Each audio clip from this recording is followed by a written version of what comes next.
So today we are going to talk about elastic load balancing and autoscaling.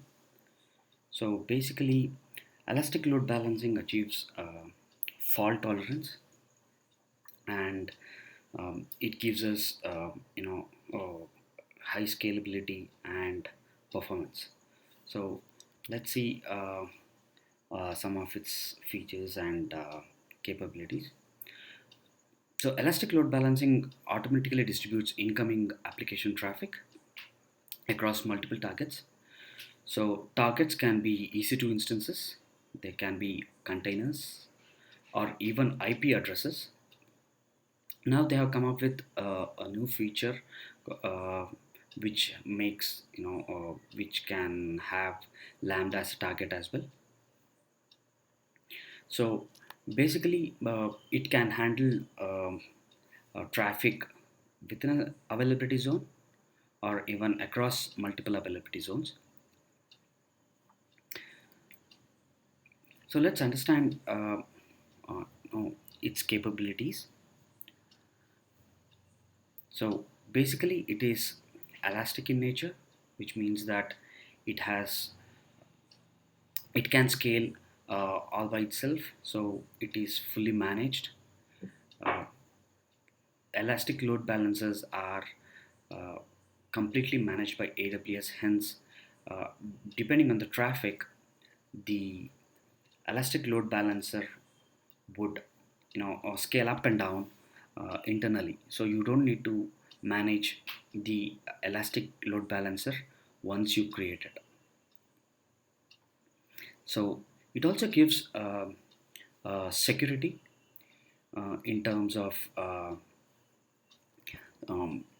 single point of access. So the area of attack can be minimized to one single point, and it also integrates with many AWS services, and um, it can make the process of integrating with other services and you manually configuring it will become much more simpler. So for example, it can be tightly integrated with route 53. So you don't need to you know um, specifically create an IP for uh, load balancer and manually configure it. So we will look at that at the later part of terms. So it is also very cost effective in terms of you creating your own load balancer in EC2 and maintaining it. So we will look at the cost part little later. So let's imagine how the architecture can be without ELB. So let's say there's a user here, and we would have directly contact Elastic Compute Cloud instance. So when we are thinking about ELB, we will have to think about two things. That is, what if there is a corruption in the system and the instance goes down, right? So if the user is directly contacting a particular instance with the IP that is elastic IP that is assigned, or public IP that is assigned to us, what if the system goes down, and what if there is a sudden spike in traffic, and will this instance be able to handle it? Will this EC2 instance with a particular desired capacity that you have already configured, will it be able to handle the spike? So there are two things here. One is availability, and another thing is resilience or reliability. So this is not a great approach, in terms of availability and scalability. So let's put an ELB in between, the user and the EC2 instances. So what happens with load balancer is load balancer is used to route incoming traffic to multiple EC2 instances, right? So the user would get a single point of contact, uh, which can be elastic load balancer's IP, and elastic load balancer would divert the traffic to your EC2 instances. So elastic load balancing provides high availability. What it means is, even if one instance goes down, elastic load balance can actually divert the traffic to other instance, such that your load is not uh, directed towards unhealthy instance, and um, response would be healthy response or a successful response. So EC2 instances can also be deployed uh, across availability zone, which makes ELB um, more resilient.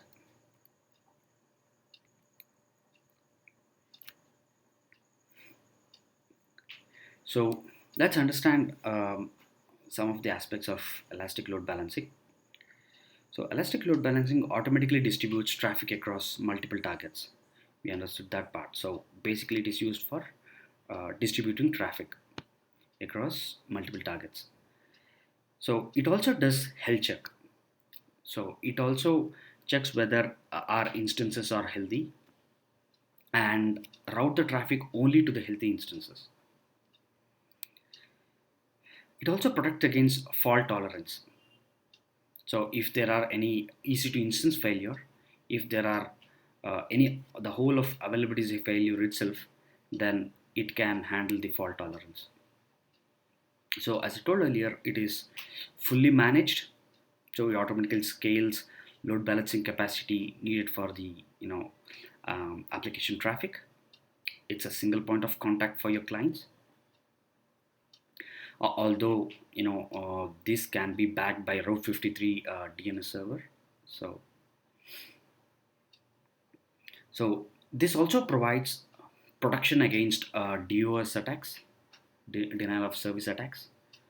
So it has AWS WAF capability, which you can enable, and traffic can be routed through WAF, and it can handle some of the uh, common vulnerabilities or common attacks, which can be avoided.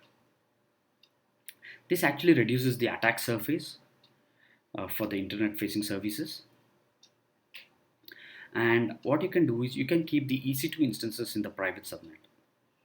So uh, only the ELB would be facing the internet, and the EC2 instances would be part of the private subnet. I'm sorry. So we could use internal load balancer and as well as internet facing load balancer. So what it means is load balancer can be having a public IP where people can access it, and also a load balancer can be having a private IP where only the resources within the AWS network can access this load balancer. It also has the feature of SSL offload. So what it means is any request which is of HTTPS can be terminated at ELB, and it would send a HTTP traffic to your application. So what it actually provides, or in a way of in the sense of performance, is the SSL uh, termination or SSL handling, TLS handling is done at elastic load balancing level, balancer level. So the EC2 instances or your application need not worry about the HTTPS traffic.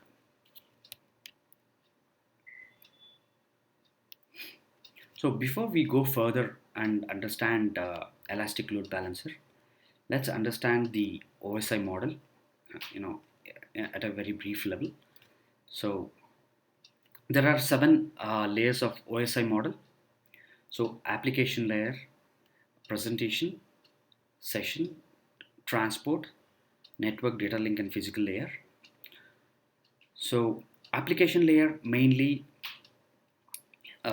communicates with end user. So it would have uh, HTTP traffic and HTTP S traffic basically. So presentation layer will handle some of the SSLs and SH communication, and session would handle the communication between the end user and the system backend server. So it would provide a, a stateful connection or stateless connection. So basically, the connection sockets would be open between the two endpoints. So transport layer is something which supports TCP and UDP protocol.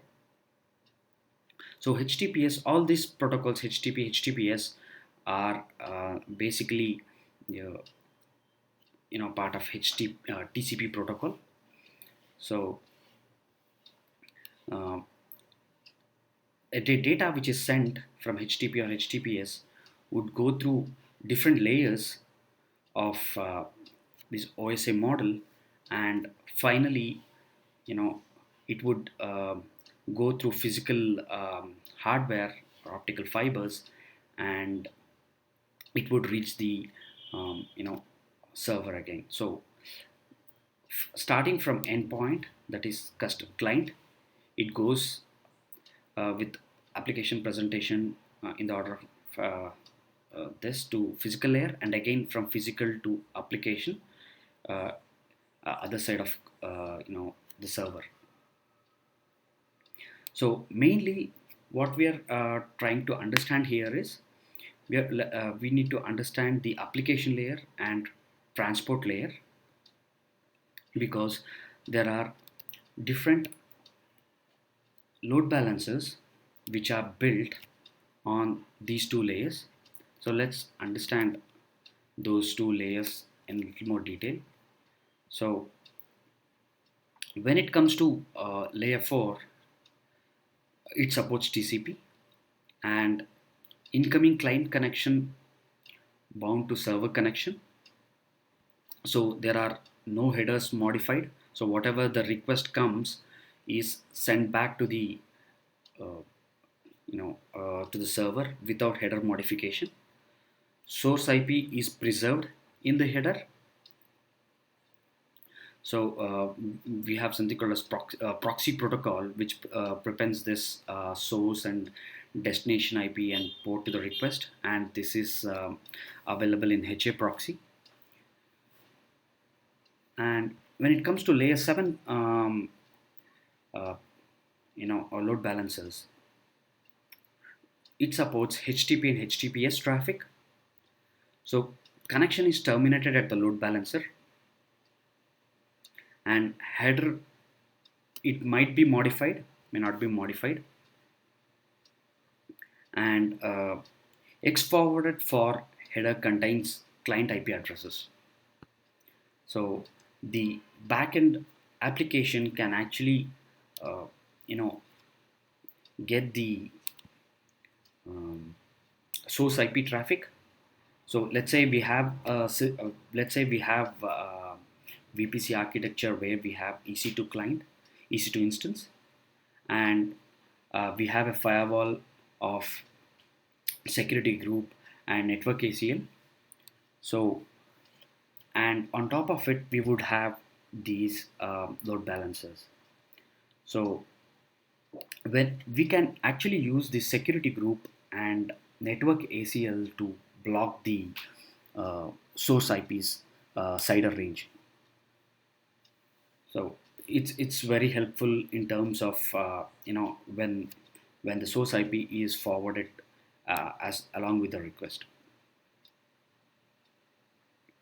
So AWS has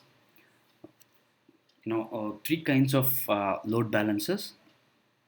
One is application load balancer, which has which is a layer 7 load balancer, and it supports HTTP and HTTPS traffic, and it also supports network load balancer. I mean, it also supports TCP workloads. So they have something as called as network load balancer, and they have a previous generation load balancer called classic load balancer, which supports HTTP and HTTPS traffic and also TCP. But this is mainly used for previous generation workloads. So if you have EC2 classic link, um, or you have you know older EC2 instances which are part of EC2 Classic, then you could use this, or you could use without EC2 Classic also. You could use for EC2 VPC also, but it is not feature rich as application load balancer and network load balancer. So we will go through application load balancer, network load balancer, and understand the features that it offers. So application load balancer is a layer 7 load balancer. It's feature rich. So let's understand the feature, what feature rich means. So it supports both path based routing and host based routing. So what it means is, if there is a route which says slash images, and you can divert that particular traffic to a particular instance or a particular target group. So host based routing is something like if you have a subdomain starting with, let's say, images.example.com. So and you have something like custom.example.com. So you could divert images.example.com to a particular target group or particular targets, such that those workloads are ready to handle or that particular request. So basically, application load balancer provides two kinds of routing. So they also supports microservices and container based applications, and as I told earlier, they support HTTP and HTTPS. Now they also support HTTP2 and WebSockets for um, for a continuous connection. Or WebSocket, as you know, it would provide it's an upgrade to HTTP, and it would provide uh, a continuous connection between two endpoints. So it's a full duplex connection where client can push messages to server and server can push messages to client. And in HTTP2, server push is not provided by application load balancer as of now. So it it gives metrics at target group level, and it supports load balancer to authenticate user of your application through federation and AWS Cognito. It also supports registering Lambda function as a target, but with Lambda as targets, you won't get the WebSocket support. And health checks are configured for each target group. So health checks are performed on every registered instances in the target group. As soon as target groups are nothing but uh, a group of instances or group of containers, or it can be group of you know targets or machines which are waiting for the request.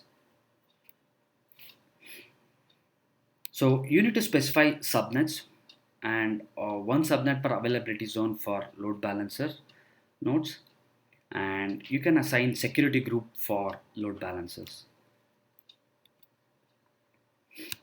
So this is a pictorial representation of application load balancer. So you have a load balancer, you have a listener. Listener can have a number of rules. So there is a listener for a default rule, and you could also add a new rule saying that in the path, if there is a a parameter which has a slash image, or the path is slash image, then route the traffic to IP based target groups, or default traffic to EC2 instances. And you can also direct the target to container based services. So each target group would have its own health checks, and uh, health check up is performed on each instances. So basically this is uh, a very high level representation of uh, application load balancer and its resources. So you'd mainly have load balancers, listeners, rules, target groups, and targets. So target groups are homogeneous in nature.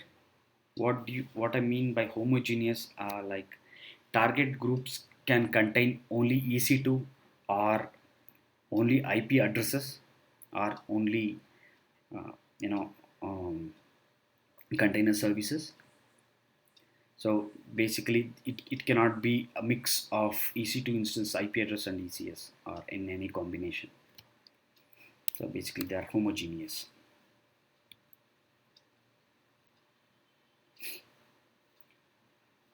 So let's understand the listener configuration. We had listener in the previous slide, and let's see the configuration for it. So in the front end, protocol and port, where load balancer listens for connection from client, and for rules,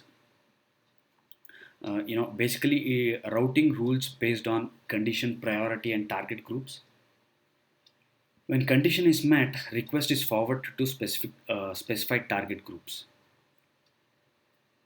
and it also has backend for target groups, and each target groups routes request to registered EC2 instances at specified protocol and port.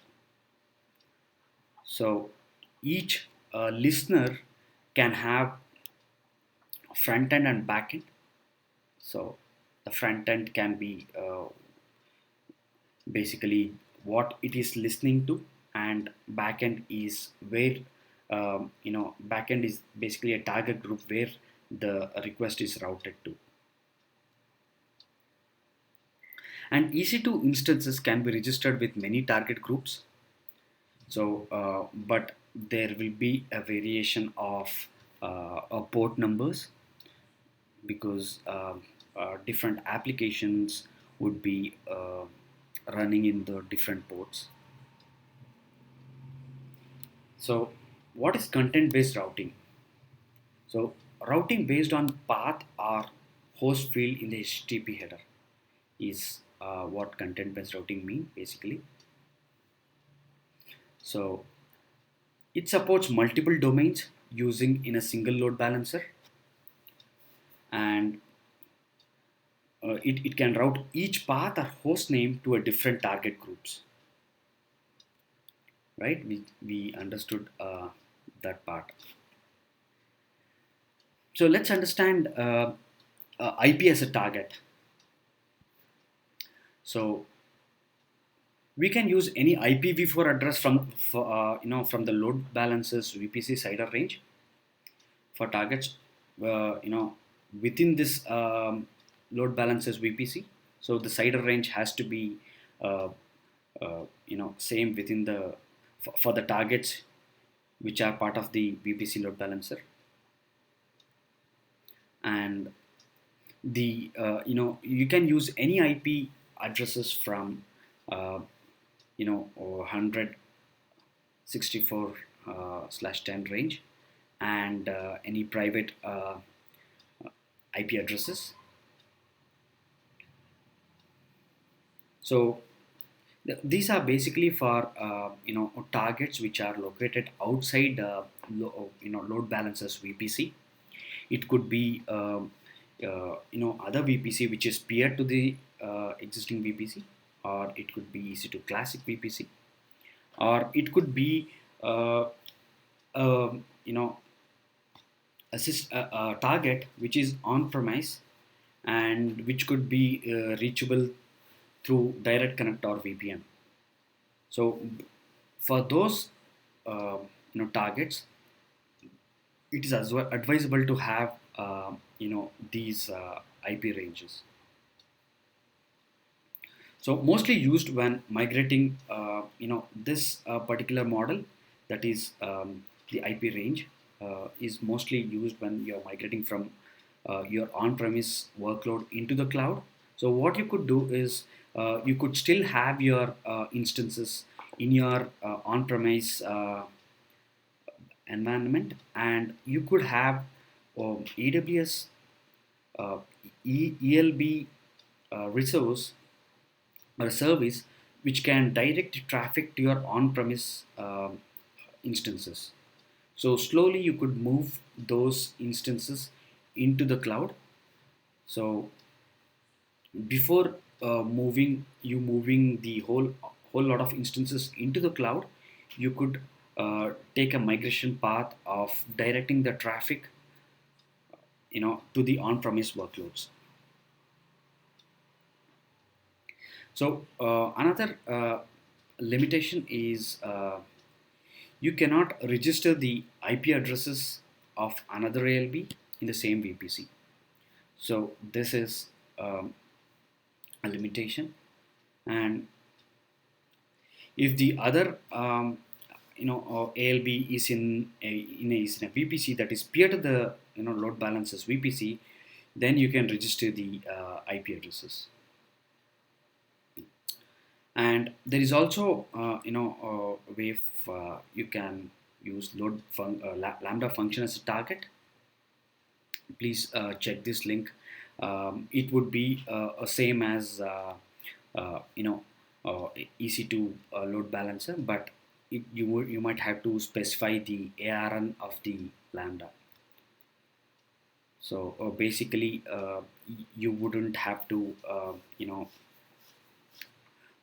do many things in terms of provisioning the EC2 and balancing between different EC2 instances. So based on the workload, lambda functions would be created, and the load would be distributed.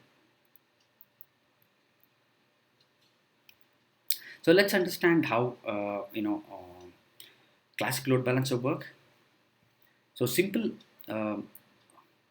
It's basically a simple load balancing across EC2 instances. So you've got EC2 instances, and let's say you have applications uh, with the two different domain. Then you might have to use two different load balancers. So it also supports HTTP. It supports basically HTTPS, HTTP, TCP, and SSL traffic. So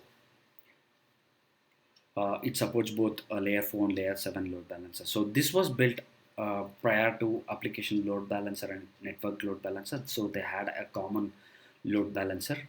Now they have created as specific load balancers for uh, a different OSI level.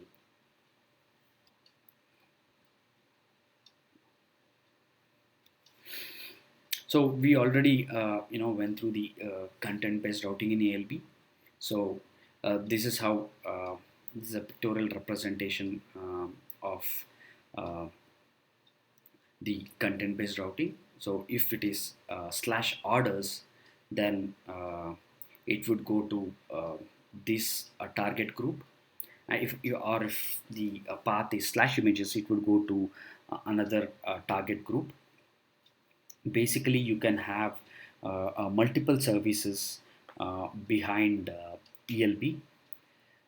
This image shows path-based routing, but it is also applicable for um, host-based routing as well. So it can be something like orders.example.com and images.example.com.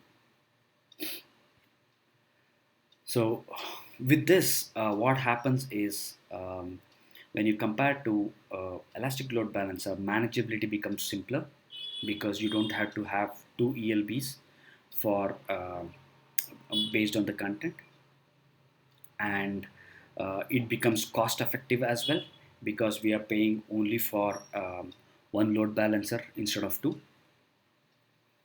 So this basically decreases the hourly cost of load balancers, but the you would have to pay for the traffic bandwidth. So the traffic bandwidth for the traffic which is charged would be the same. So AWS recommendation is to use one load balancer per service, and um, don't bring all the service under one load balancer. So there are specific reasons for that.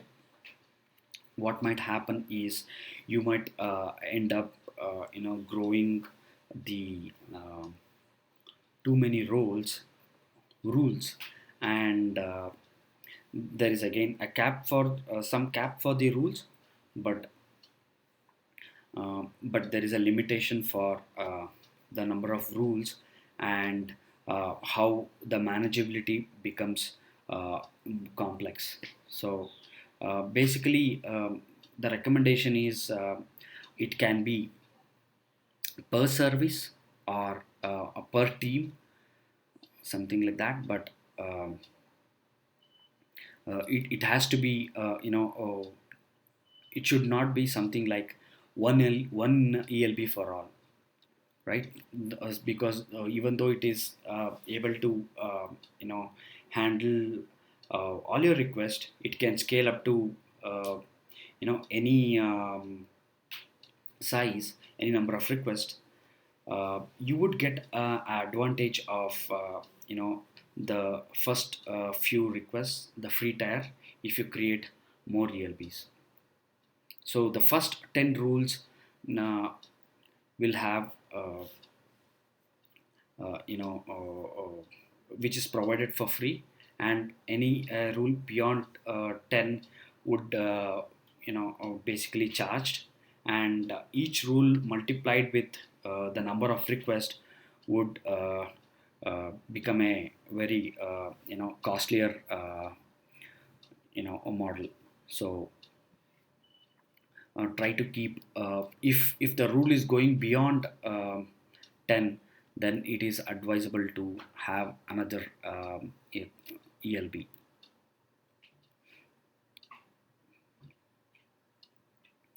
So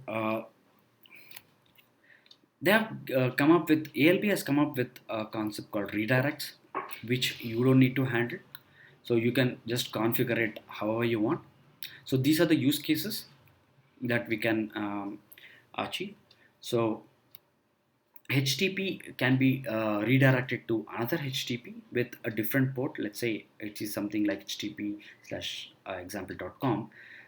It can be routed to a different port, and uh, it can be routed from HTTP to HTTPS traffic, where if it is something like HTTP example.com, it can be redirected to HTTPS example.com, and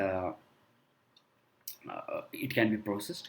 And it also can there can also be a use case where you have a particular port with HTTP and it can redirect to HTTPS with a different port altogether. And also there can be a use case where you're just changing the port, so redirect happens between a different port. So I hope you understand how the redirect flows. All right. So basically, when the request comes to the ELB, it will send back the request to the browser, saying that use this. If this HTTP example.com.443 is sent, um, ELB will send the request to the browser again, saying that please use this HTTPS example.com colon 400443 as the request, and that request would be forwarded to the ELB again.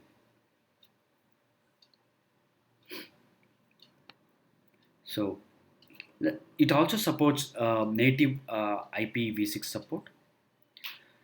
So ALB supports both IPv4 and IPv6. From front end, it supports it's dual stack, and it takes both IPv4 and IPv6. And when the request comes to the backend, it would be IPv4 only. So why they have designed this is because uh, they still think that a lot of internal resources are not IPv6 compliant. So IPv6 is not yet supported in the backend or in your target groups.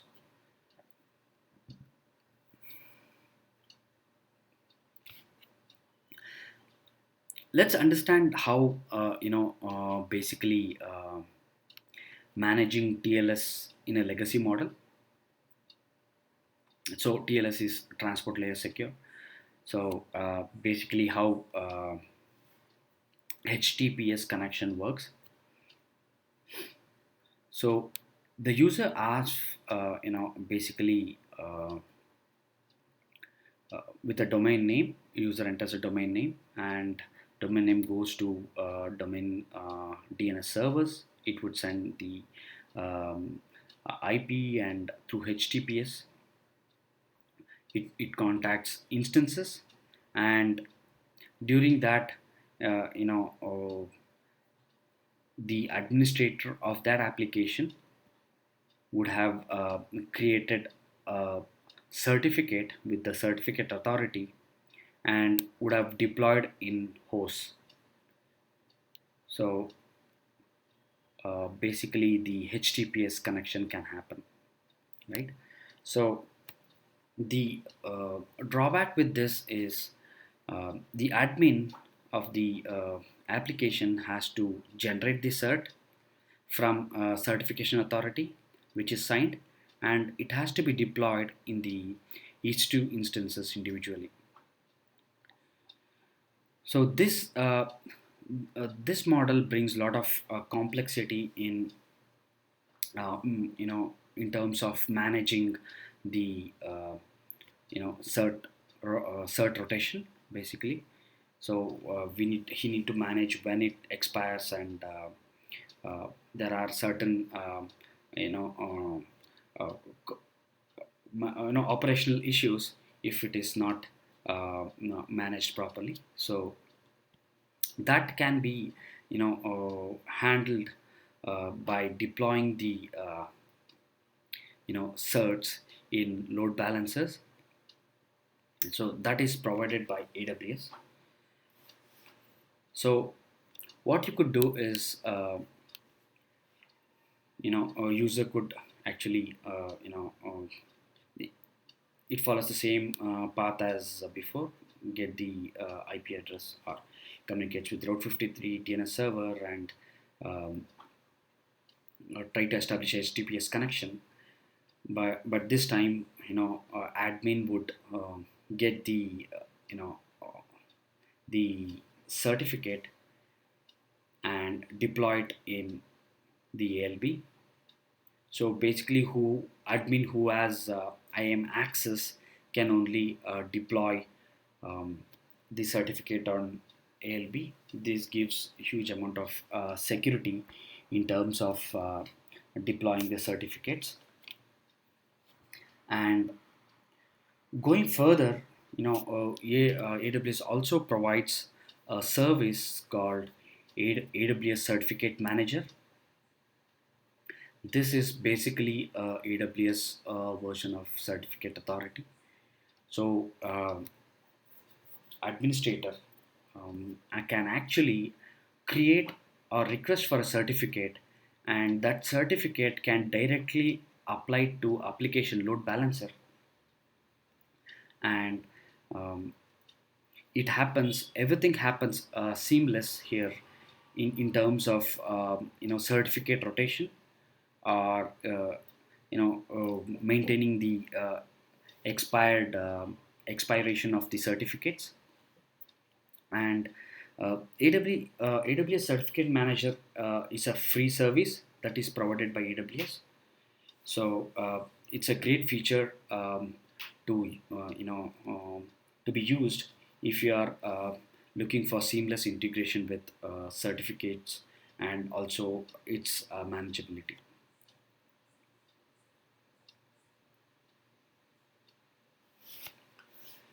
So application load balancer also comes with AWS web application firewall. So they basically call in short as WAF. And monitor, basically it monitor web requests and protects web application from malicious requests at the load balancer. So you don't have to do anything for this. So basically AWS WAF has internal capability and predefined rules, um, which would handle any malicious requests. So basically, you can also block or allow request based on a particular IP, and you can also log request if you want to filter certain IP addresses. So it comes with pre-configured protection to block attacks like SQL injection and cross-site scripting. So you can set up web ACLs and rules for WAF console from WAF console and apply them to the load balancers. So again, ACL is access control list.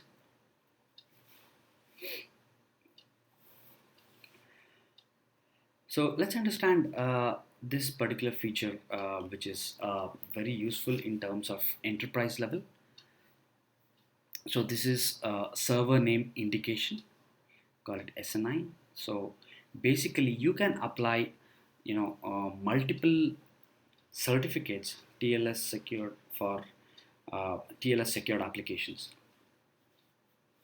So you can bind multiple certificates to the same uh, secure listener on your load balancer, and ALB will automatically choose the optimal TLS certificate for uh, each client based on its behavior.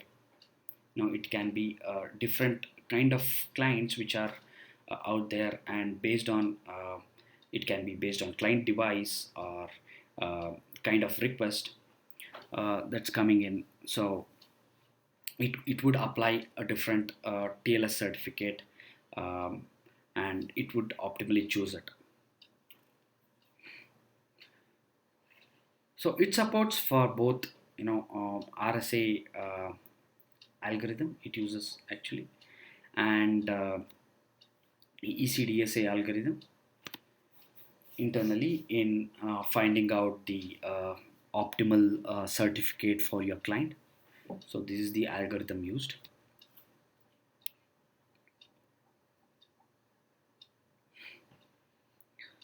So one of the important feature or most beneficial feature of ALB is it integrates with authentication. So you can offload your authentication process to other uh, you know AWS services or other service provider, such that your workloads will not be basically handling the authentication process.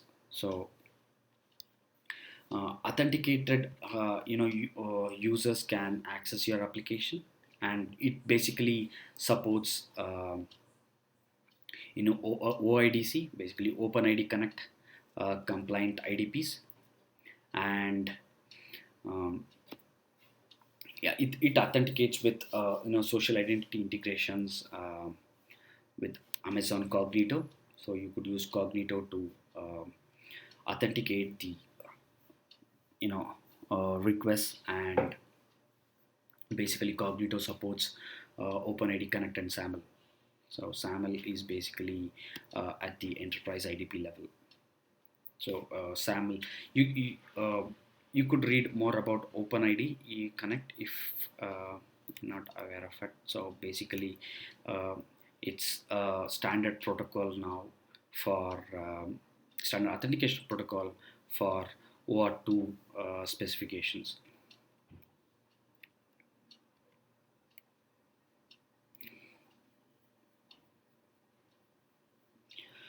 So let's understand cross-zone load balancing.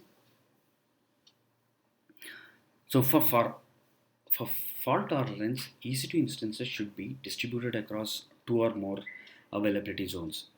The reason being very simple. If one of the availability zones goes down, other availability zones should be able to handle your requests, right? So you need to distribute your uh, traffic across two or more availability zones.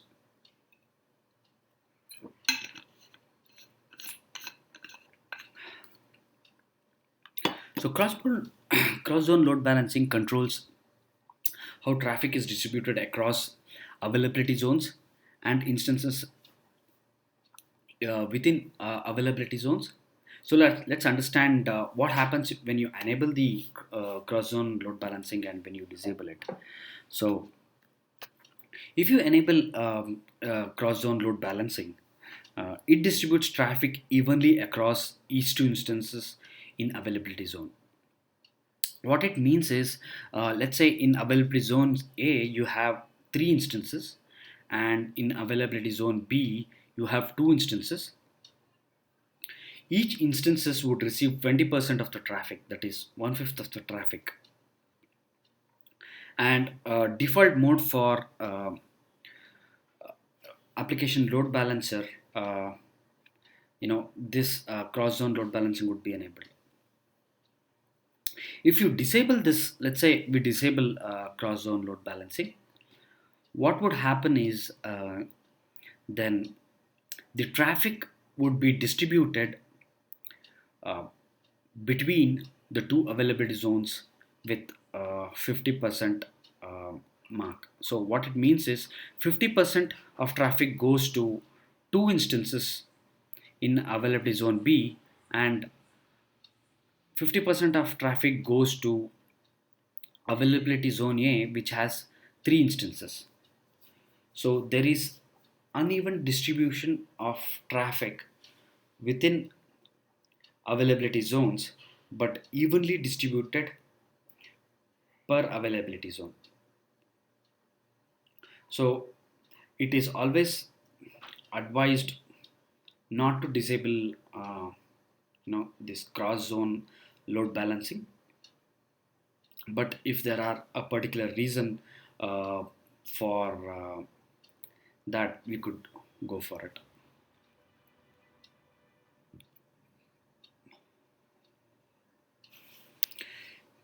So ELB also comes with health checks. So these health checks, ensures that request traffic is shifted away from the failed instances. So for example, EC2 instances, if one of the EC2 instances fails, then the traffic should be diverted to other healthy EC2 instances. So this this health check also supports HTTP and HTTPS traffic, and this customizes the frequency and failure of thresholds. So you could use that with how let's say you could say at what frequency you need to test the health check and what could be the failure threshold.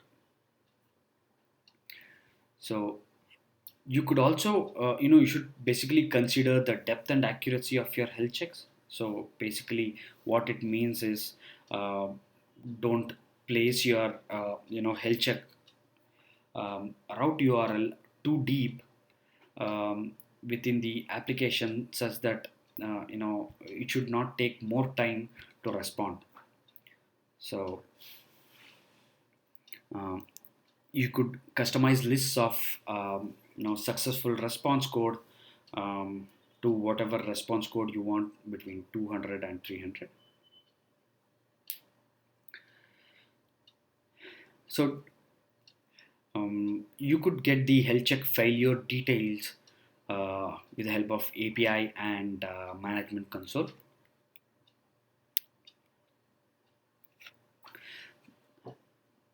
So ALB has also integrated with Kubernetes, which was done very recently. So recently, in the sense, it is done in a year span. So ALB basically have provides ingress controller. What it means is, as we saw how ALB can do the content based routing um within different target groups. It also gives the capability for Kubernetes cluster. So so that Kubernetes cluster can route the traffic to different services. So again, it provides a rich layer of layer 7 routing feature of ALB to this ingress controller. So earlier we spoke about load balancing types, that are internet facing load balancer and internal load balancer. So basically, one public subnet in every availability zone should be enabled for internet facing load balancer, and for internal load balancer there can be one private or public subnet in every availability zone, which is enabled to this load balancer.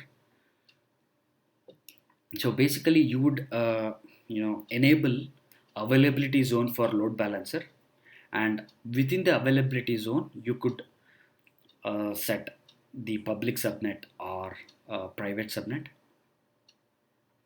So for internet facing you need to have one public subnet. So load balancer nodes are deployed in public subnets with public IP addresses in terms of for internet facing load balancer, and for internal you could have private IP addresses, and public DNS hop resolves to private and public IP addresses respectively. So there are a certain limitations. So you should always have at least 8 IP addresses left within the subnet for load balancer to use in both cases. And EC2 instances basically can be deployed in both private subnet in both cases, and load balancers talks to these instances using private IP addresses. So it also, our application load balancer also integrates with, CloudWatch metrics, and CloudWatch metrics provides certain metrics which are, related to load balancer, like CPU utilization or memory utilization, so forth, within for this particular load balancer. So this provides, detailed insight of the health of the load balancer, and also its application stack, whichever it is targeted to. You could also have CloudWatch alarm configured to notify and to take certain actions when it comes to, it can be a scaling in or scaling out, or certain necessary actions. So all metrics are provided at 1 minute granularity. So you don't need to enable detailed monitoring for this. So it is provided at 1 minute granularity. So it also has provides access logs, and it provides detailed information. Though you have CloudWatch metrics, don't provide a detailed information the about the request and the process. So it's always good for you to enable access logs such that you could monitor the a specific requests, or the behavior of the request when it comes to finding the client IP and the latency, and more, more of the parameters in it. So these logs are, delivered to AWS S3 bucket every 5 to 60 minutes, or however you set. So this is basically a complete, picture of how ALB works. So we have users communicating with ELB with, SSL certificate attached to it, and it can be a different kind of request. It can be HTTPS, it can be HTTP, it can be path based, it can route to, you know elastic containers, or uh, outside outside the VPC. It can communicate through VPC peering, and it also supports Amazon Cognito and WAF, and its security firewall policies and all that. So it also supports redirection. You can see that here. Yeah. So this gives you a very high level picture of what ELB supports, or its capabilities.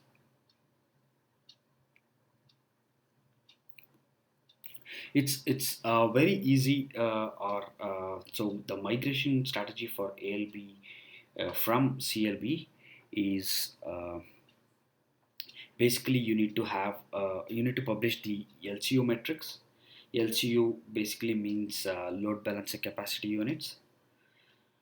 So you could allow customers to estimate the price if they want to migrate from CLB to ALB. So if you go to ALB prices pricing section of the Amazon website, you could enter the details of these LCU metrics and find out the cost for the ALB. And let's understand the LCU units. So LCU basically, or what are the dimensions that it provides. So the ALB can support up to 25 new connections per second and 3000 active connection at any given point of time, and the bandwidth can be up to 2.2 mbps, or basically it turns out to be 1 GB per hour. So it can't go beyond this. So it can help you up to 1000 rules evaluation. But as I told, if the rules are beyond 10, then in the pricing model it would be very expensive.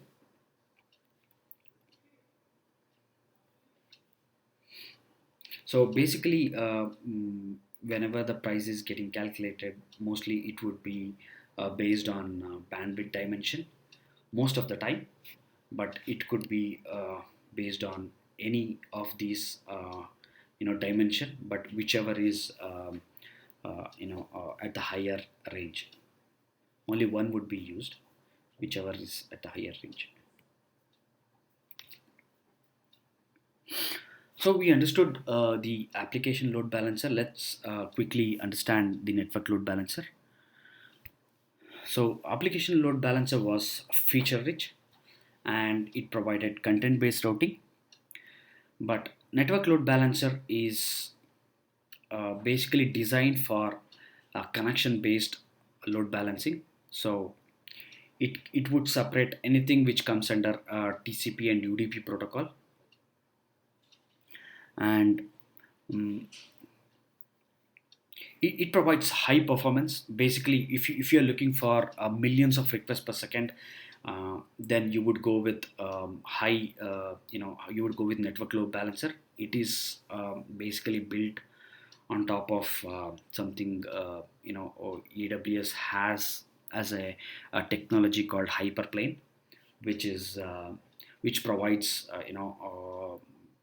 millions of requests per second. So they have this infrastructure where um, it provides it is something which doesn't absorb or which doesn't add um, latency to your request.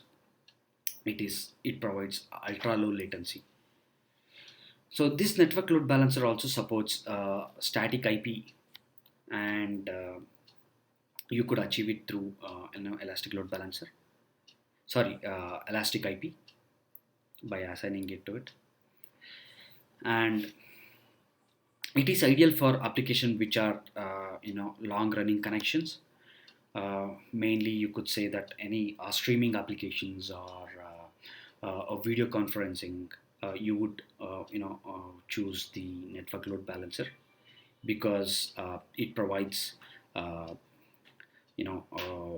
millions of requests, and also the throughput is really high in terms of a network load balancer. Uh, and when we go through LCU units, you would get the idea of why this is ideal for streaming and uh, other long running connection purposes. So resources basically are same as ALB, so it has got the same API model. API model. When I say API model, it's basically the listeners, rules, target groups, and targets. It has got a similar kind of model, and this basically provides basically has flow hash algorithm, and this flow hash algorithm is basically uh, based on the protocol and five other tuple, that is source protocol and destination uh, IP, and destination IP, and destination port. So the TCP connection from the client from different source ports and the sequence number can be used to route the traffic to different targets. So based on the hash, it would be routed to the uh, same target from the same client, basically because of the this protocol and fire the tuples, which wouldn't change when the communication is happening.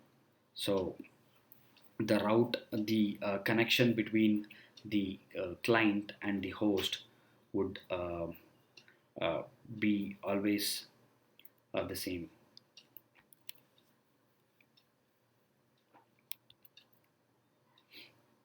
So as I told, you could achieve, you know, static IP by assigning elastic IP to it. So it also preserves, source IP. So any request that is coming from the source will be preserved and forwarded to the uh, targets or the backends.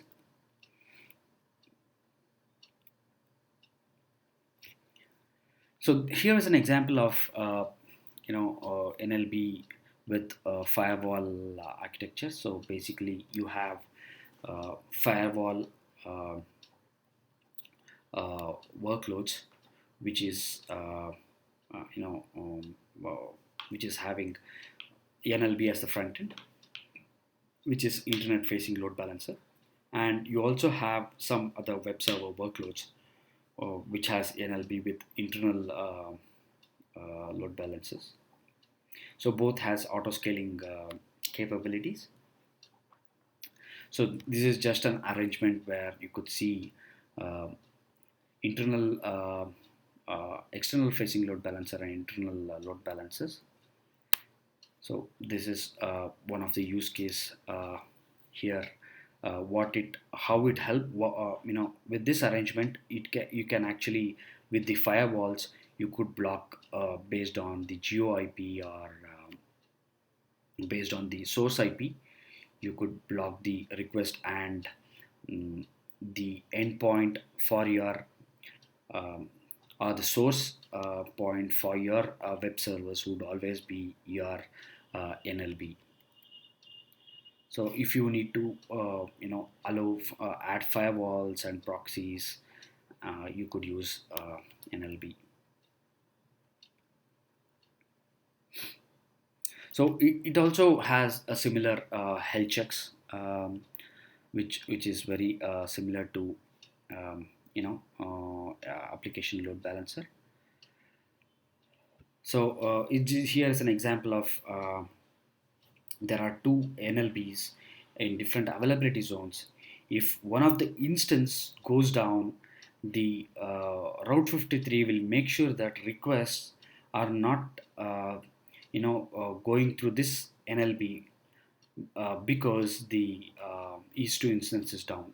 So the request would always go to a healthy NLB and healthy targets.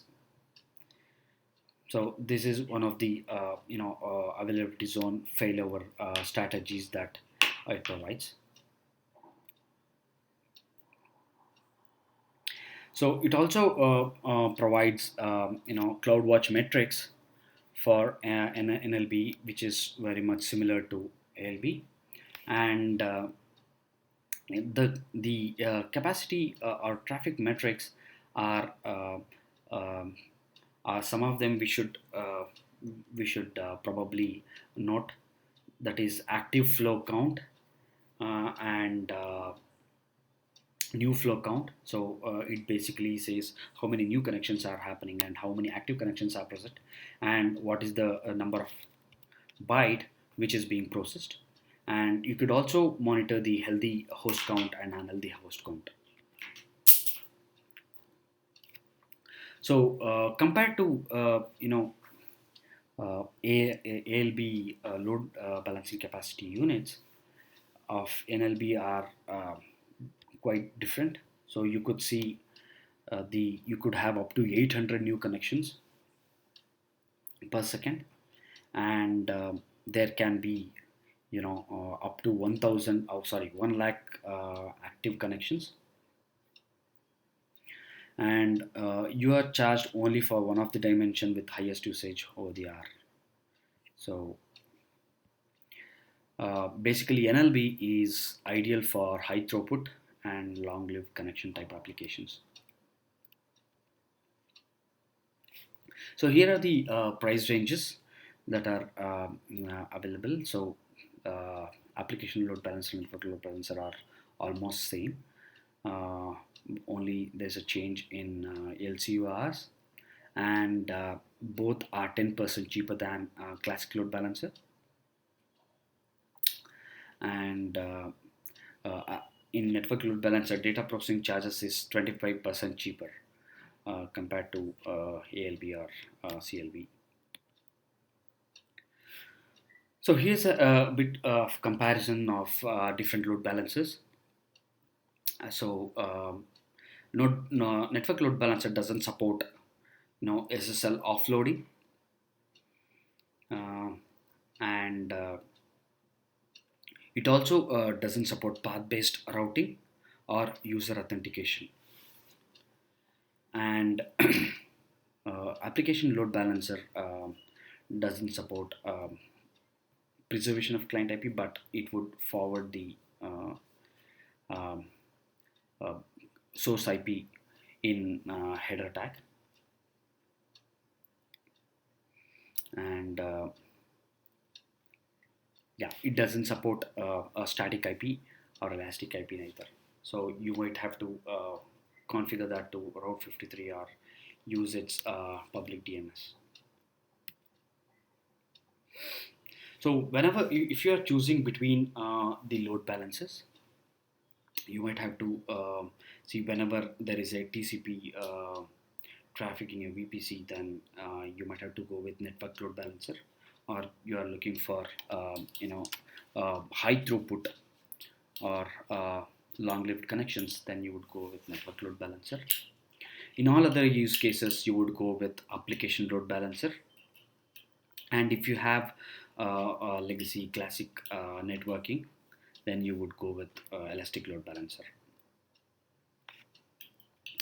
So we have come to end of network load balancer. Now let's quickly understand autoscaling and what it basically means. So autoscaling is basically application scaling. So it can optimize the performance and also the cost. So let's deep dive about on autoscaling. So autoscaling offers basically three different aspects. So one is EC2 autoscaling, which we generally use. There is also application autoscaling, and this autoscaling is about individual applications of AWS which could be scaled. Now they have come up with a unified autoscaling strategy where AWS managed services can be auto-scaled as well as other applications within the AWS services can be auto-scaled. So these two are different from EC2 autoscaling. So just mind that. So some of the examples of AWS autoscaling is AWS Aurora and DynamoDB.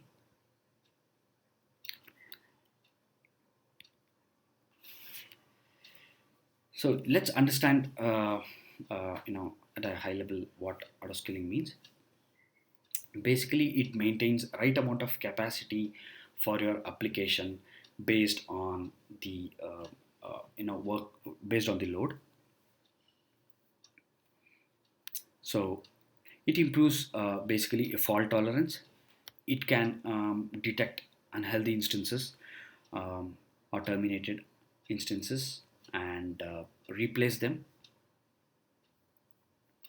It distributes instances across availability zones whenever required, and it also provides dynamic scaling. and it also helps in better cost management. So there is no additional fees for auto scaling, but um, whatever the resource that is being used by this auto scaling will be charged. So this is some of the scenarios where auto scaling will be used. So first scenario here is handling variable demands. So whenever there is a variable demand on based on a day in a week, day of the week, so auto scaling adjusts its capacity to the need. So on Tuesday and Wednesday, it would put a higher capacity of EC2 instances, and on Sunday and Saturday, it would scale in and provide the necessary capacity. You also have multi-tier applications, and the capacity has to vary based on the different tiers. So for web application, if there are uh, more compute necessary, then application auto scaling happens uh, based on based tier level. And there is also uh, something called as availability zone instance distribution.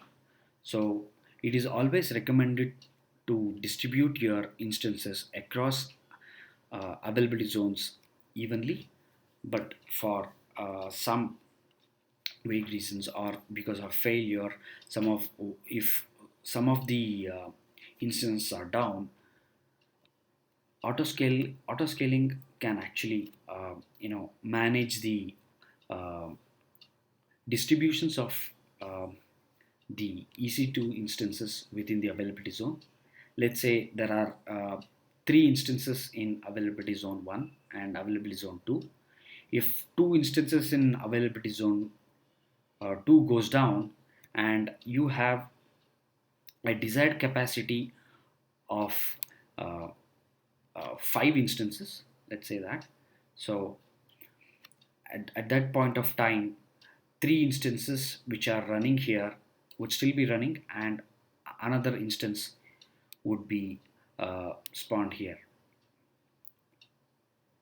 So uh, whenever there is a distribution between availability zone, autoscaling would try to distribute the instances evenly.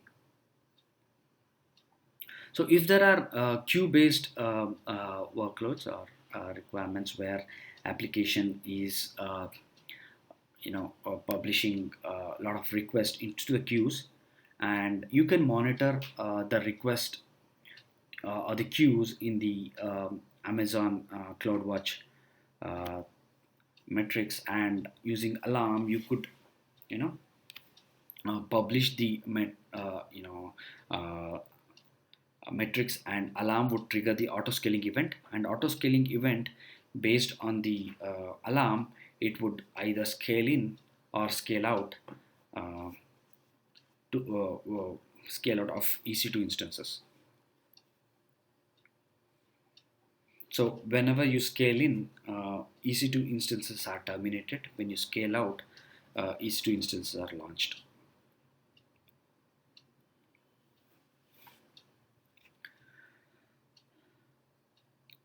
So let's understand the different offerings of EC2 autoscaling. So it provides two kinds of scaling capability. One is fleet management, and another one is dynamic scaling. So fleet management means autoscaling will maintain the number of instances to be running to a fixed number that we have specified. So what it means is, if there are for some reasons unhealthy instances, then autoscaling would terminate those instances and bring back new instances and maintain the number of healthy instances with the configuration that we have done. So basically, the fleet management will help us in the availability part of it. So mostly, uh, this fleet management is necessary uh, for most of the applications, which would actually help us, provide the highest availability. And you could do this fleet management across availability zones. There is also uh, dynamic scaling based on the demand, as and when the CPU utilization um goes high, you could add more instances to the group, and as and when the CPU utilization goes down, you could bring down the number of EC2 instances. So you could achieve that by setting the scaling policies to go up and go down to, so you have to have two separate policies for scaling out and scaling in. So let's understand what autoscaling group basically means. So autoscaling group is a logical group of EC2 instances. Okay, so it would have a bound of minimum and maximum, and basically desired capacity is used to launch or terminate the instances. So desired capacity uh, is basically a slider which can move from minimum capacity to the maximum capacity. So you would handle the desired capacity through CloudWatch alarm, or you could do it manually also, and it could be handled in many other ways. We will look at that.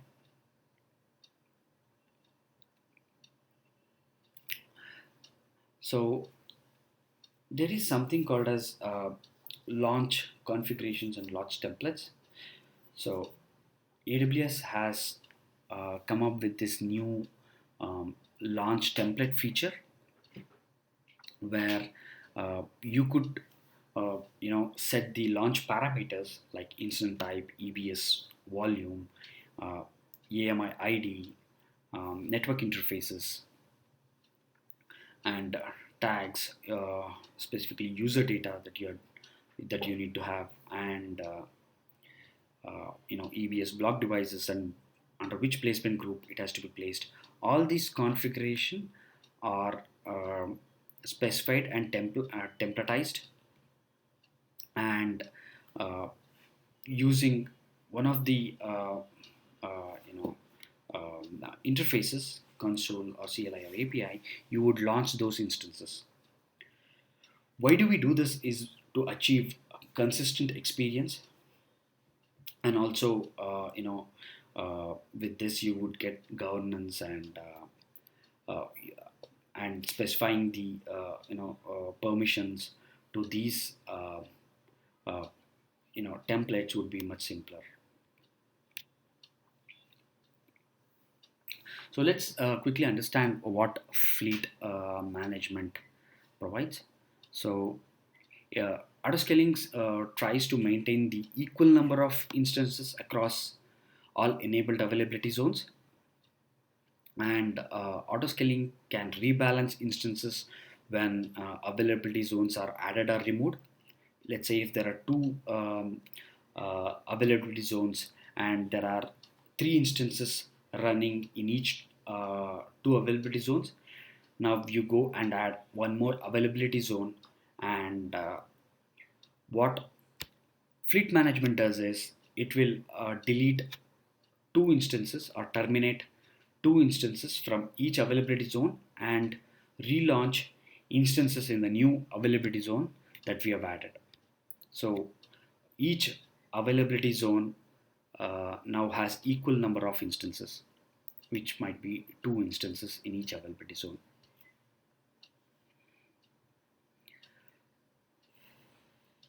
So it can explicitly call to terminate instances, as I told, to balance the availability zones. Or let's say if you're using spot instances and the prices are uh, uh, the bidding price is more than the price you have set, then the spot instances goes down, and fleet management can bring up on demand instances online. So new instances are launched basically before terminating the old instances. So this would help in maintaining the load. And let's quickly understand the auto scaling life cycle. This is very similar to EC2 life cycle, EC2 instance life cycle, but a different, or it has some variations to the EC2 life cycle. So auto scaling group, um, when it scales out, it brings the EC2 instances, and the EC2 instances would be in pending state, and from pending state it would move to wait and proceed state. This gives us a capability of hooking uh, uh, any operations to this life cycle. So what it means is, if you are if you want to run any services or some configuration before you launch an instance, and it is in a service mode, then you could use this lifecycle hooks to stop the launch of instance, and uh, do the necessary action, take the necessary action, then move it. Once the action or configuration is done, you could move it to in service state. So from in service state, it could go it could take two different paths. One is it could enter into standby mode, or it could scale in, that is because of alarms or manual scaling process. It could terminate the EC2 instance, or it could also, the instance could have also failed, and it could move to terminating mode. If it enters to terminating mode, again you have capability of hooking uh, to that particular state, and you could use this hook to either copy its instance log files or whatever the data that is present in the instance, and then move it to terminated state. So these are very powerful utilities, or where you can hook in and do certain actions. So when it enters to standby mode, uh, you could actually move it back to pending state, or you could also move it to termination state, which is not here, but you could actually move from standby to terminated state. And you could if any EC2 instance is running which is part of auto scaling group, you can actually detach it from the auto scaling group, and again attach it to the auto scaling group anytime.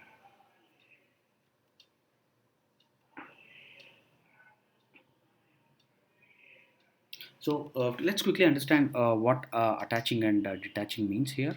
So whenever you attach um, the instance, AMI should be available always. So that instance AMI should be available.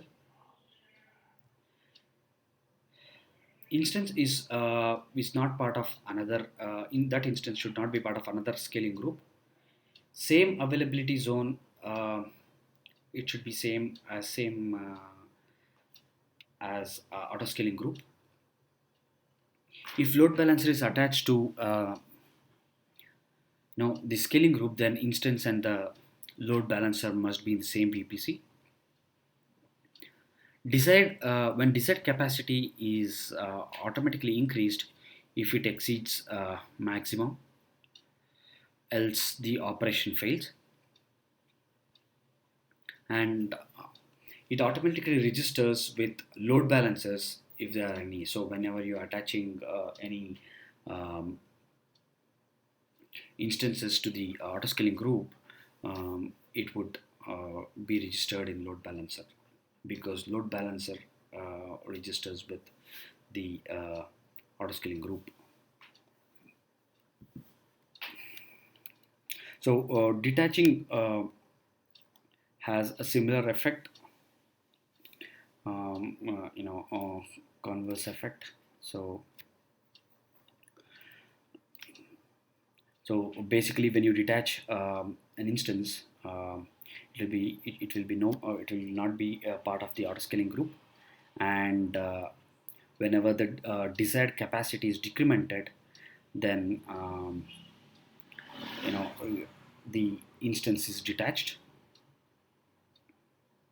So it also is deregistered from load balancer whenever you detach from the instance, you detach from the autoscaling group. So what happens when you're in standby mode is uh, basically standby. These instance will be still be part of autoscaling group, and it allows you to remove instances from the in service for if you want to do some troubleshoot, or if you want to upgrade, or if you want to apply some patch, whatever it is. So you could do that. You could move the instance to standby mode and then take the necessary action. Um, so autoscaling group does not perform health checks on the standby instances, and instances are deregistered whenever they are part of whenever they enter into standby mode. So health checks are not performed on that. So when exiting to standby mode, health check resumes to this instance, and they are again registered into load balancer, and desired capacity is also incremented. So launch configurations are important aspects of auto scaling groups. So basically, you would configure everything um, inside this launch configuration, sorry, which tells the autoscaling group to launch the instances based on the particular configuration that you have made in here. So there will be one launch configuration per autoscaling group. There cannot be more than one launch configuration. Though many autoscaling group can use the same launch configurations.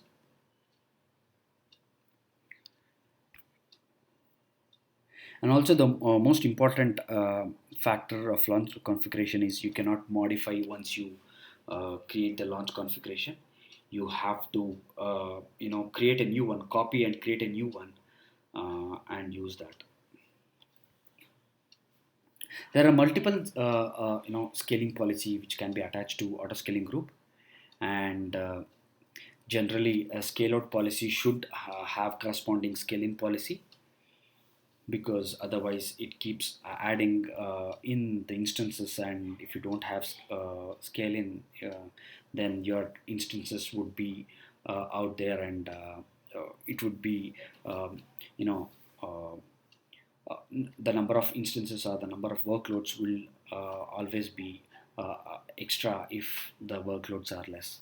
So you should have both scale in and scale out policy. So you can have a different scaling policy based on different metrics provided by CloudWatch. And if two policies are triggered at the same time, whichever has the greatest impact, the scaling group is used. There is a instance termination policy, and this what this means is it depends on how the instance are terminated, on what order this instance are terminated. So first, the it selects from the availability zone that has most instances. So whenever it is terminating any instances, it will check for the extra instances in the availability zones.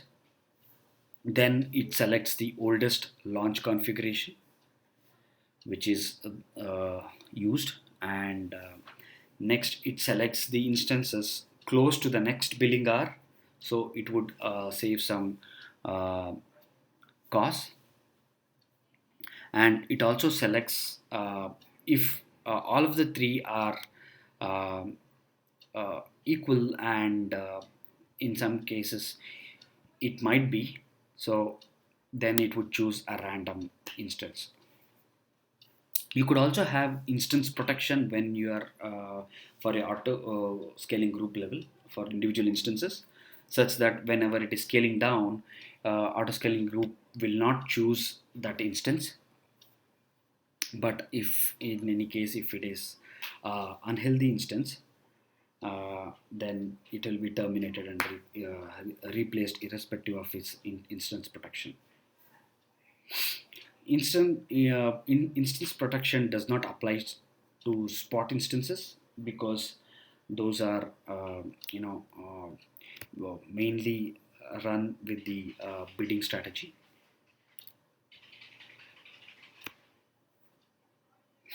So we already discussed about the life cycle hooks. So from what happens uh, between when you add an instance and when the health check fails, you could um there are a number of operations that you could do. So I've just listed out here. So basically, this is just an overview or image or picture which depicts how when the scale out happens, and at what point of time scaling happens. So basically, auto scaling group would scale out when CloudWatch metrics or schedule based event happens and instances are launched and instances are attached to auto scaling group. And for some reasons, if the CloudWatch metrics um, or schedule based event gives a scaling event, then from this instance pool, the instances are removed and instances are terminated. And one important point what I wanted to mention is the instances which are launched are from the AMI image, and those AMI image are called golden images. So scaling can happen in a for various causes. It can be manual scaling. It can be scheduled scaling, where you can set the scaling based on schedule. Let's say for weekdays, you need a particular number of EC2 instances, and weekends you need less number of instances running. You could set that. And dynamic scaling is through basically you watch the metrics, and metric would create an alarm. You create an alarm through the metrics, and scale in and scale out based on the load. Predictive scaling is something new which is launched by AWS, and what it does is it uses machine learning algorithms to watch your traffic and predict the number of instances or scaling in and scaling out based on the your traffic workloads. So this is an example of how manual scaling is done. So you would set minimum of 1 and maximum of 5 for this example, and desired capacity can be 1 between 1 to 5, and this desired capacity is altered by your CloudWatch alarms, or manual entry, or your scheduled scaling capacity, or through predictive scaling.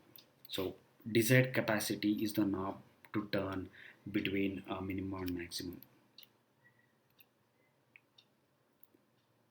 So I've just captured, this is just an image of scheduled scaling, where you say how many number of instances you need, the maximum number of instances, and desired capacity, and what is the number of occurrences that you need, and how often that should happen, and all that. So uh, it can be a recurring event, it can be just once. So you could set that both. So dynamic scaling is basically, you can use the metric type and set the target value. So if you see this graph here, um, if the instances goes beyond a certain metric level that you have set, then you would launch a new instance whenever the CPU reaches the a particular step or particular level. So there is an example of this is just a pictorial representation of how the traffic is increasing, and how the instances are added to the or to the autoscaling group. So there is also something called a step scaling in dynamic scaling. So there are two kinds of scaling. One is simple scaling, and another one is step scaling.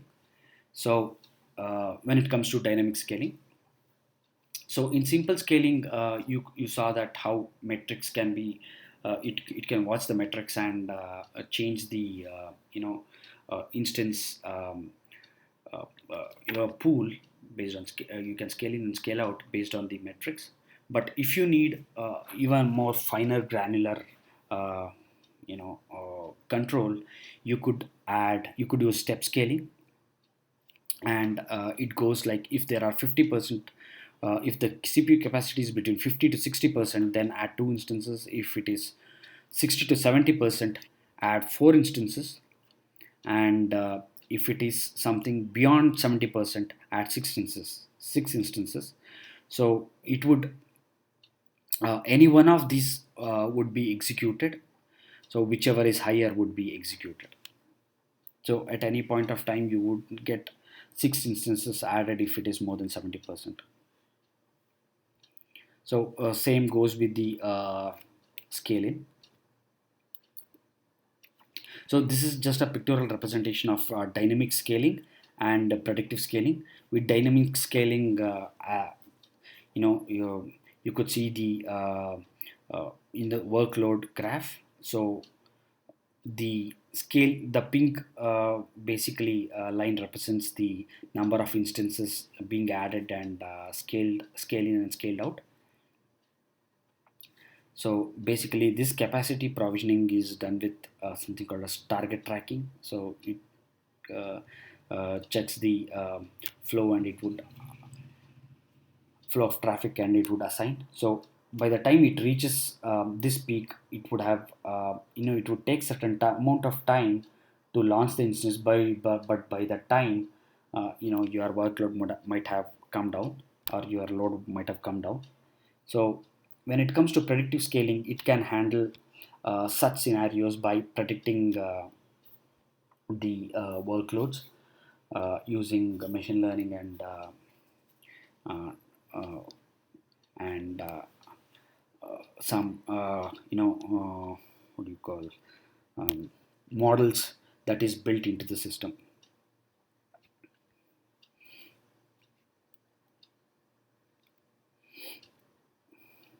So thank you. So basically, let's go and see a demo of uh, load balancers and auto scaling groups.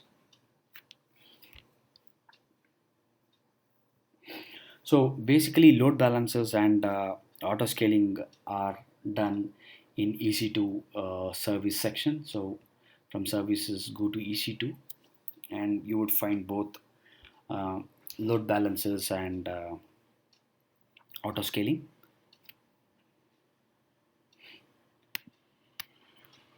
So let's launch the um, load balancer.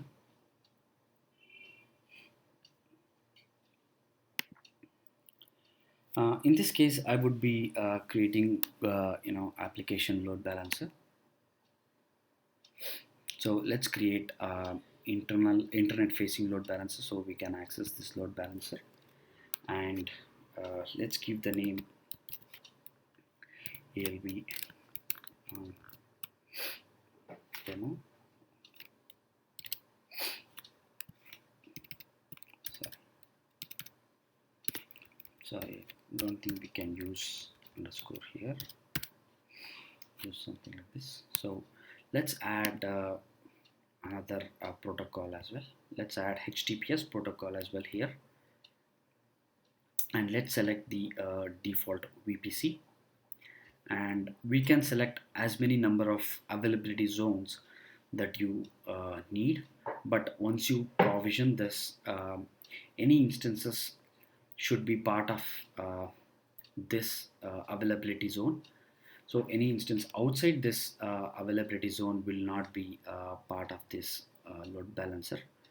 So you can go ahead and check all the availability zones for now. So this is the certificate that you need to provide. You could choose, provide. You could choose certificates from IAM rules, or you can upload your own certificate, or also you could choose one that is provided by ACM, so Amazon Certificate Manager. So I have created certificate for two,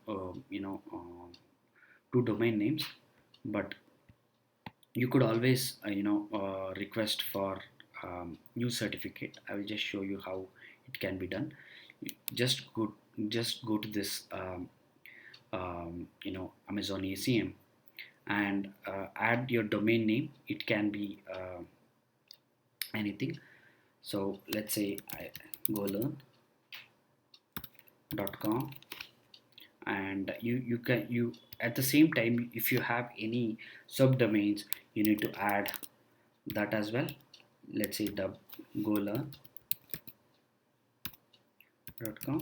or if you are thinking of something as a wild card, then you could go something like stargolearn.com. So you could choose for DNS validation or email validation. So you could go with email validation, wherein if you whenever you go with email validation, a email will be fired, and it will be easier for you to uh, configure. You can go and authenticate the request through the email, or you could just use DNS validation. You could add tags to it if you want. Could review. So these two domains are um, added to your certificate. Then you could say confirm and request. Then request would be processed, and if you have this golan.com, you would get a request, and you would get a DNS file which actually shows the I'll just show you the file how it looks.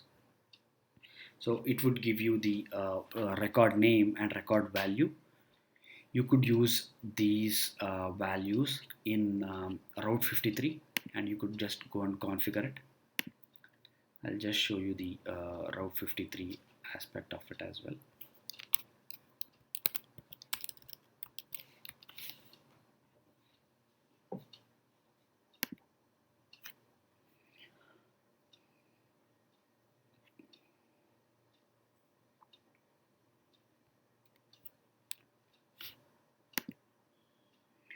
So go to your Route 53 console and select the hosted zones.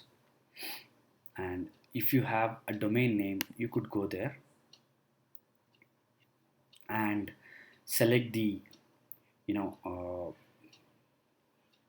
create a record set, add the, uh, you know, uh, add the details that you got. I'm sorry.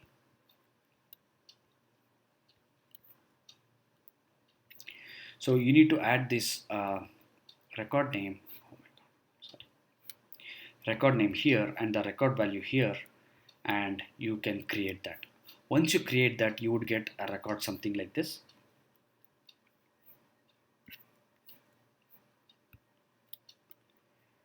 So this would become validation successful once you create it. Since I told I already created, I'll use the certificate which already exists. So this is the predefined security policies that AWS provides. You can choose any of the security policies that you want.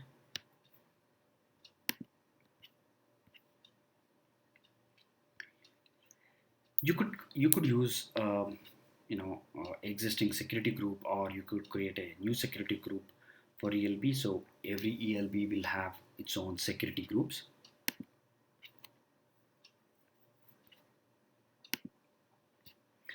So when you come to the routing section, configuring the routing section, you need to uh, specify the target groups for your load balancers. So you need to give a name for this target group. So I would uh, name this EC2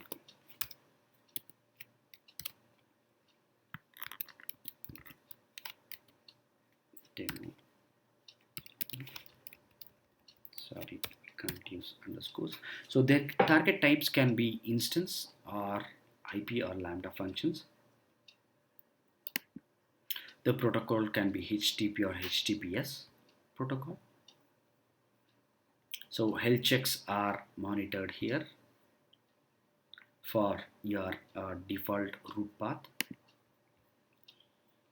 and you need to you can actually change the healthy threshold and unhealthy threshold. If your instances are uh, uh, you know um, unhealthy for two consecutive period of time, and the interval can be with whatever you set. So if the interval is 30 seconds, and for the two consecutive period, that is, if your instance goes down for a minute, then your health of the instance would turn to unhealthy state, from healthy to unhealthy.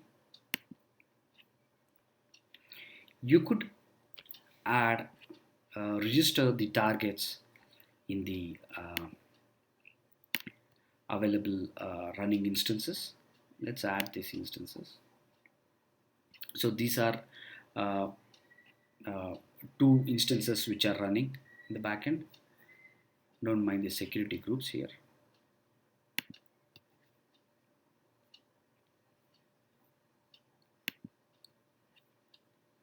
So you can see target groups are created, listeners were created, and now you have ALB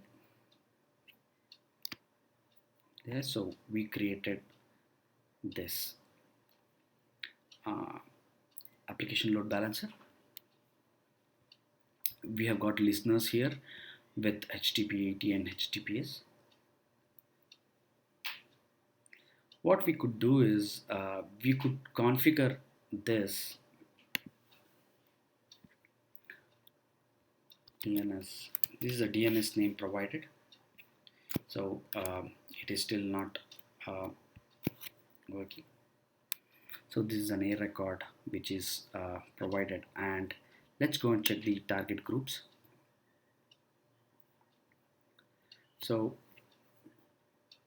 this is the target group that we created, and this is the health check uh, which is available. So this is the configuration that we set.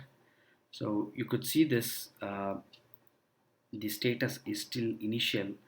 Once after the minute it might become healthy and your instances would be available.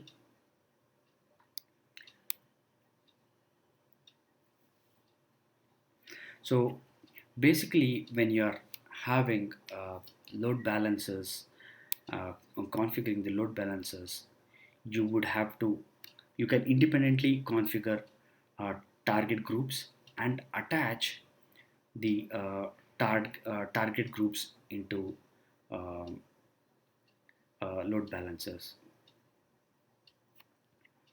So you can actually create a load balancer independently, sorry, target group independently.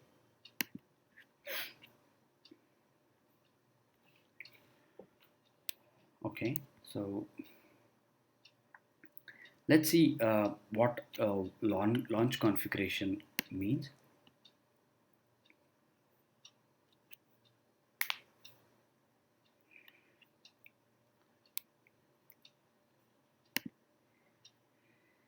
So launch configurations are basically, as I told earlier, are templates which are used um, to create EC2 instances. Here we can select any number of any type of EC2 instances, or you could use. I have created my own instances. Basically, this image is created out of an instance which was running, or instance which was already present with some user configuration. You could go and select that, or you could use any available instances. Right now, let me select the instances. So what I've done with that is I have just added some user data to it. So it would provide some, it would have some HTTP, Apache Tomcat server installed already. So you need to, name this launch configuration. So it can be LC, name LC001. You could request for spot instances or not. So you could specify the user data if you need, if you want to add any user data, but let's not do that. No, let the configuration be 8, and let's add a default security group. Mm, let's sorry,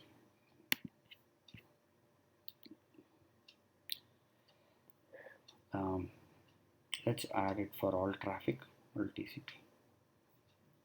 traffic.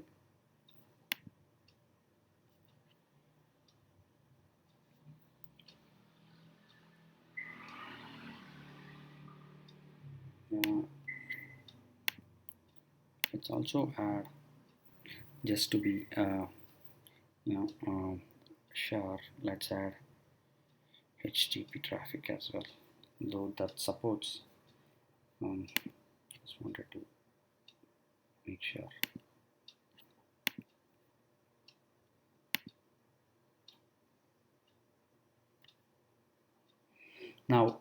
let's move on to create an auto scaling group.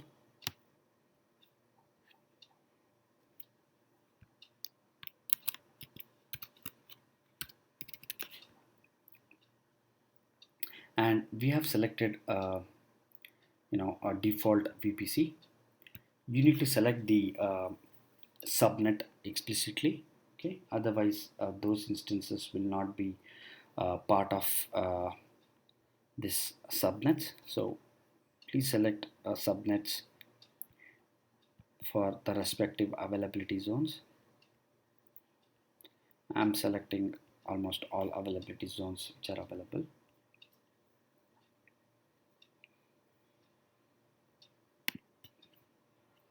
So there are two options, two kinds of scaling available.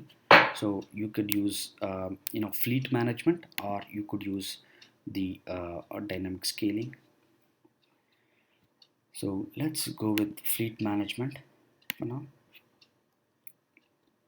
You could add notification for this. You could add whatever the topics to it, and you could add different SNS topics. Let's not add that for now. You could add tags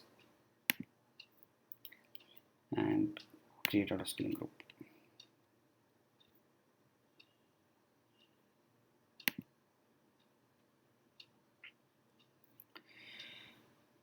So what we have here is we created an auto scaling group which says minimum and maximum as 1 and desired as 1.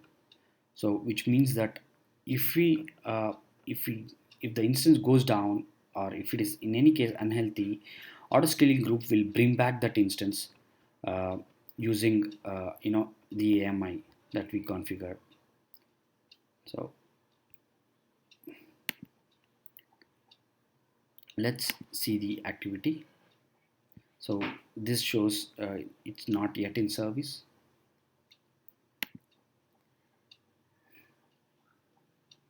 Scaling policies, if you want to scale in or scale out, you could add that. So there are instances which are still in pending state, so which is being brought up.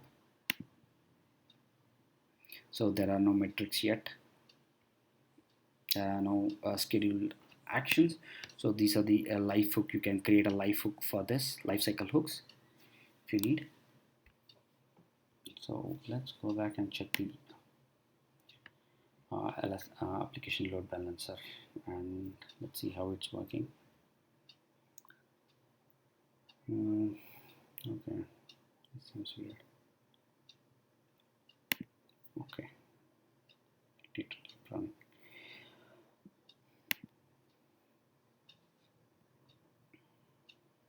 Okay, let's see the instances which I've created.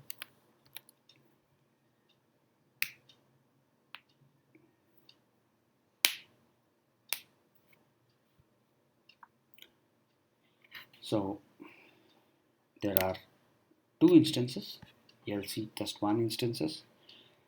So which was created by our previous autoscaling group.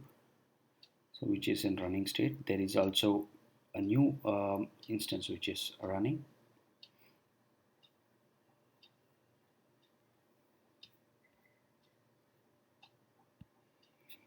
So let's see the target groups of this load balancing.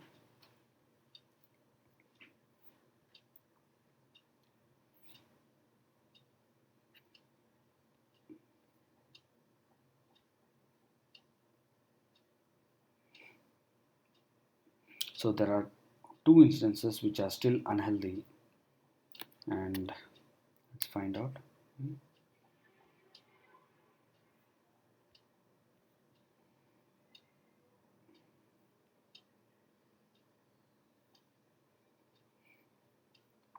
Here if you see that it says healthy and it's running. Let's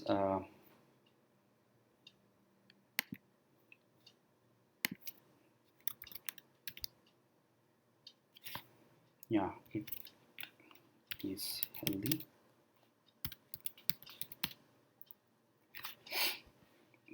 So this was the user data that I had added. So uh, under test.txt, it is trying to fetch the private IP of the instance.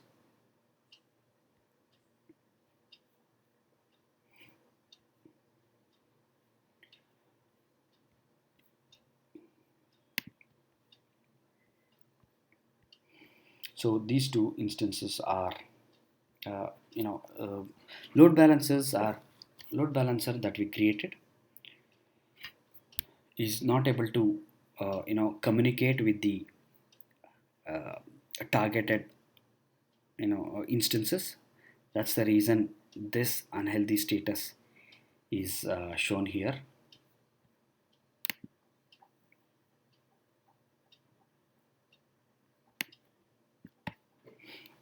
So this is the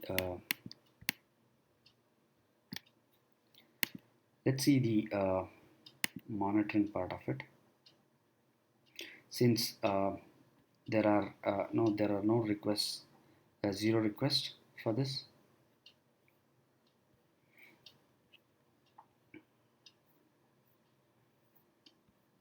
You could, I would like to show one more thing which I missed. So you could configure your, let's go back to my another uh, stack. So this is uh, you know a domain which I bought, and you could configure the elastic load balancer directly from here. So let's find out the name. The name was ALB demo 1, right? So now the godemo.de will actually hit the stack, will actually hit the ELB, and ELB will route the traffic to the targets. So whenever you say godemo.de,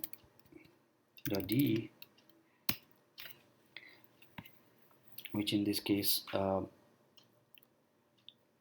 should route to one of the EC2 instances which is available under this target group.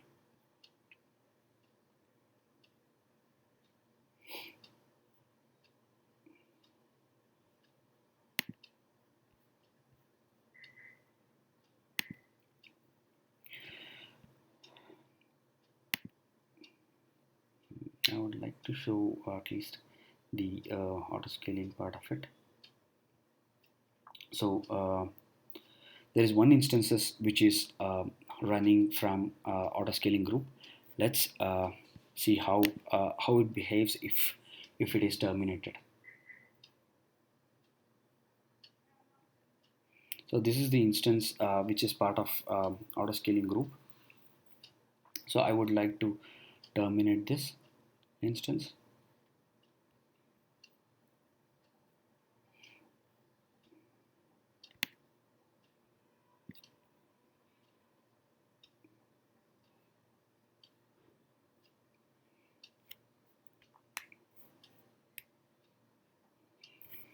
So this is now one of the instance which is part of the auto-scaling group is going down, and auto-scaling group will sense this, and it has to launch another instance uh, because this instance is basically terminated. So since the fleet it has to maintain is one, it would be it would be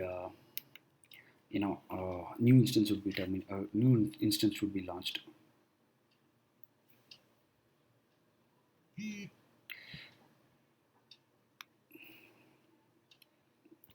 It's taking some time.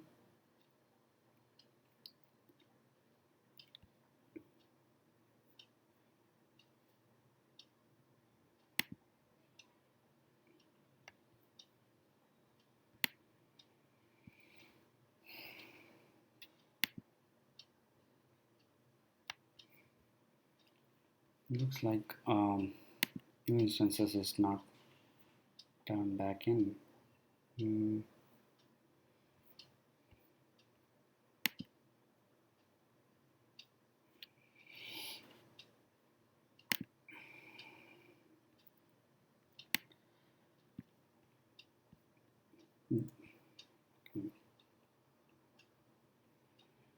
there are some challenges,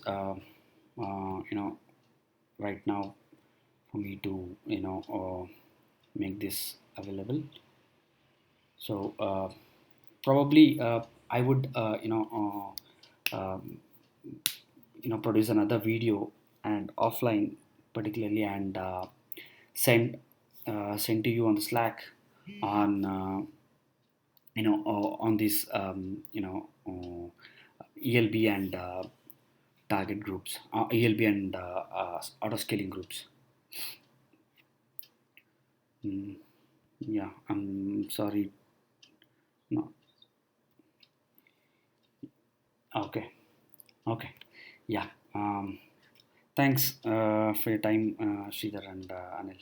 I would post the this demo video soon. Hmm? Okay, thank you.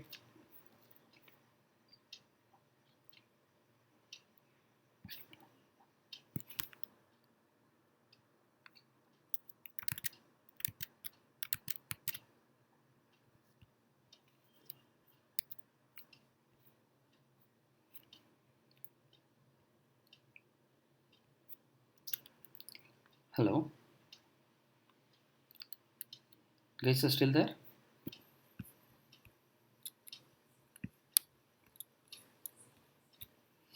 Okay, I think I'm sorry. You can see that the instance, it took some time to launch the instance, but it finally launched a new instance though. Not sure why it took a lot of time to launch the new instance. Anyways, it was launched, and